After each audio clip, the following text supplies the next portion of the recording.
Hey everyone, hope all's well. Hope you're excited for another real life investing story here. So I received this message just a couple days ago from one of our students, and it was a fantastic testimonial, telling us about how great his journey had been and everything. And so obviously that's kind of how I prioritize choosing these case studies and these examples because, well, it's a lot more fun when you've said something nice about us. So please send in your case study, your testimonial, and I'll share it here in the group. What I want to do today is I want to share with you the number one secret to succeeding in property and what he did so very, very well. So I got this email or this message from Thomas on Monday, and he told me in depth about the journey he has made, which has been really, really cool. And so the first important thing to remember as property investors, we have two challenges as property investors. The first is to get the deal, and everything that comes with that, having the team, the due diligence, the work, making sure that goes according to plan. And then part two is getting the money to fund it, right? So part one is the deal, part two is the money. Well, what we obviously teach in our system is how to get the deal, how to find the deal, how to analyze the deal, and how to kind of automate that process to make it as quick and easy as possible, meaning your focus can be on finding the money. Well, what Thomas did was he truly took this whole thing to heart and took it to the next level. Because I hope you remember the cash flow quadrants. You have the E quadrant for employees, the S quadrant for self-employed, you have the B quadrant for business owner, and you have the I quadrant for investor. And so Robert Kiyosaki and Kim Kiyosaki, when they did this, they said obviously it's better to be on the right side in the B and I quadrant than on the left side, left as employees or self-employed. And that makes sense. But once you've taken that step over, most people say, look, I'm either a business owner or I'm a investor. And so what they say is a business owner uses OPT, so other people's time, okay? So they leverage the fact that they've built a system and then they use other people's time. A investor uses OPM, other people's money. And so a lot of people, we get stuck in this. We're like, yeah, that's my quadrant. Hey, Ajay, thank you so much for saying hi this morning. I appreciate it. Thank you, everyone who is live, by the way. I always like having a lot of people here with us. But so what happened was that, what happens is we get stuck in our little quadrant. We say, well, I'm in the I quadrant. I'm going to use OPM, and that's it. And then, people in the B quadrant, they kind of go, well, I'm going to use OPT, I'm building my system, and then it's going to drive my cash flow. And very few actually realize that you can combine the two. And as a property investor, that works really well. Like I said, the first part of the mix is that we automate the process of getting the deals. We have our partners, we have our sourcing agents, we have a system for it.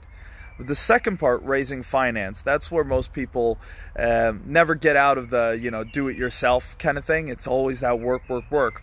Well, what Thomas came back to me and told me was he'd started out that way. But then he looked through our 25 sources of capital. It's one of the videos that we provide all our students. There's literally 25 different sources of capital. And so we watched the video again, and he realized that one of the things you can do is you can outsource it. And that just stuck with him. He's like, oh my God, I can outsource it. And he's like, all right, I'm doing it. How do I outsource it? And so he started exploring. And he was looking on, places like LinkedIn and his contacts and, even posting on Facebook, talking to people. And he realized that he actually knew a lot of people in the finance space. You have investment companies, you have fund managers, you have, there are so many different parts, bankers, all these investment bankers, all these fun things and roles. And he realized a lot of these people, what they do for a living is basically they raise money for projects and then they get a commission. And so he started thinking, he's like, wait a sec, could I use this somehow? Maybe I could be the investment that they invest in. And he started reaching out to them and he started going like, look, this is what I do. These are the type of projects I'm doing. What do you think? And a lot of them said no. I mean, a lot of these investment bankers only touch things, 50 million pounds or up. And obviously he wasn't at that level. He was just starting out. But he got one guy, a guy called Peter, to say, all right, I'm in. I'll start raising money for you. I'm in. And so Thomas started feeding him deals, and Peter would go out and he would present it. And Peter was very well connected. He had contacts in the Middle East, he had contacts in Asia, he had contacts in Europe. And so he would go and he would pitch these different deals all over the world. And initially what they did was they were purely basically sourcing these deals. They were maybe couple £1,000,000 deals, but they would be getting a sourcing fee of maybe 20, 30, 40,000 pounds per deal they were sourcing.